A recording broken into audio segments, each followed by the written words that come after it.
Right, I recently had an email from Ancient Architects or something like that, I can't remember. But it was titled The Axis Mundi, Where Heaven Meets Earth. And I thought, I know what that is. When it comes down to it, I didn't. So I had to go on a deep dive and learn about it. And this is what I found.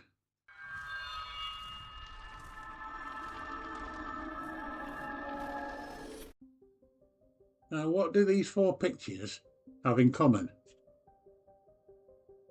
They're all examples of the belief in the Axis Mundi, a perceived centre of the world where heaven and earth are connected.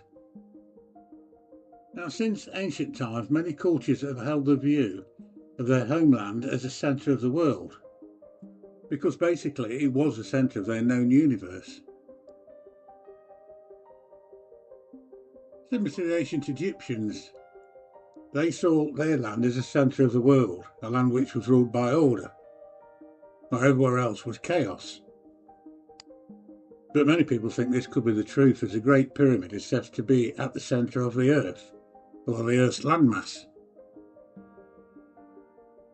The Axis Mundi was usually thought to be an elevated place such as a mountain, due to its symbolic rising to the skies.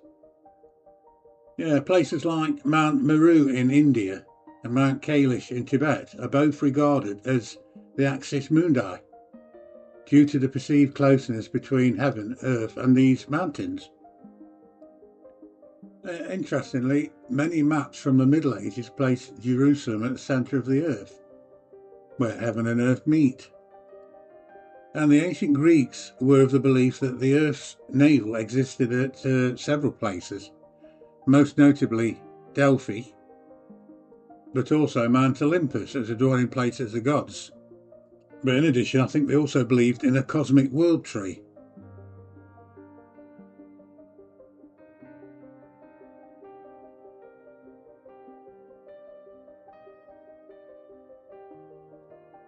This Axis Mundi can be represented not only by natural features, but man-made ones. Like the ancient Babylonians and Sumerians built the pyramids known as ziggurats, which are said to have served as artificial mountains.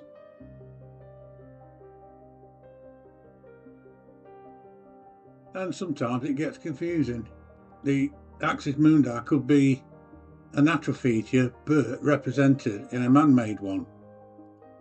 Like in Cambodia and Angkor Wat. This was designed by the Khmers to symbolise Mount Meru. And the Axis Mundi can exist in other forms as well. Like for instance in Norse, there are 9 different worlds that are connected by the massive ash tree called Yggdrasil.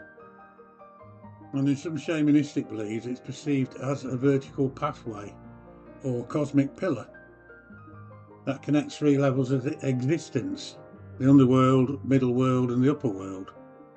And it acts as a portal which allows the shaman to travel across time and space to retrieve souls, gain knowledge from other realms.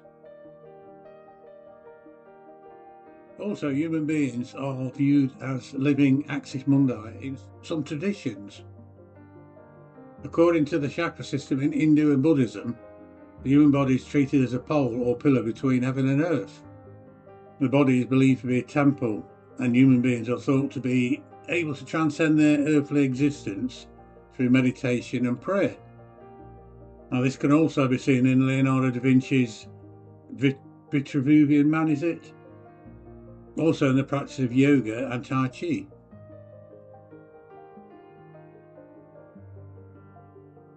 Right, now I've explained that, we're on to Ancient Albion, which, as you probably know, is the ancient name for Britain. And it features in Celtic and other ancient esoteric knowledges that have the landscape imbued with power, with sites like Glastonbury Tor and Stonehenge often considered an Axis Mundi. Now, when I say esoteric knowledge, I refer to specialised, often hidden teachings or practices known only to a limited initial group, like the Druids, I guess. Now, sites like Stonehenge and the many spectacular stone circles functioned as cosmic centres for rituals connecting early communities to celestial cycles or the axis mundi.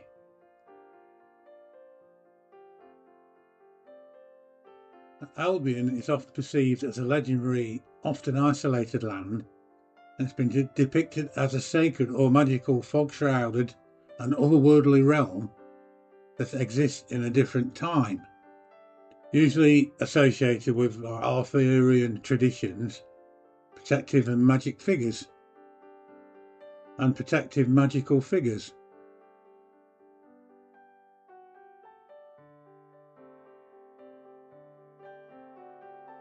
The spine of Albion often identifies as like a north-south alignment, a spine of energy passing through Britain, and it links many sacred sites and stone circles, and by extension, earth, heaven and the underworld. And in the context of British, Celtic and specifically English folklore and mysticism, these sites are considered centres of hidden or lost knowledge and spiritual power, used by ancient people to potentially control destiny. Now, these sites, scattered along the spine of Albion, are said to allow for the intersection of the divine and the human, frequently marked by mounds, trees or stone, depicting a column or staff that links the realms. Now, they say that the concept of the axis mundi in Britain was rooted in cosmology, deeply embedded in the star lore and mythology of the region.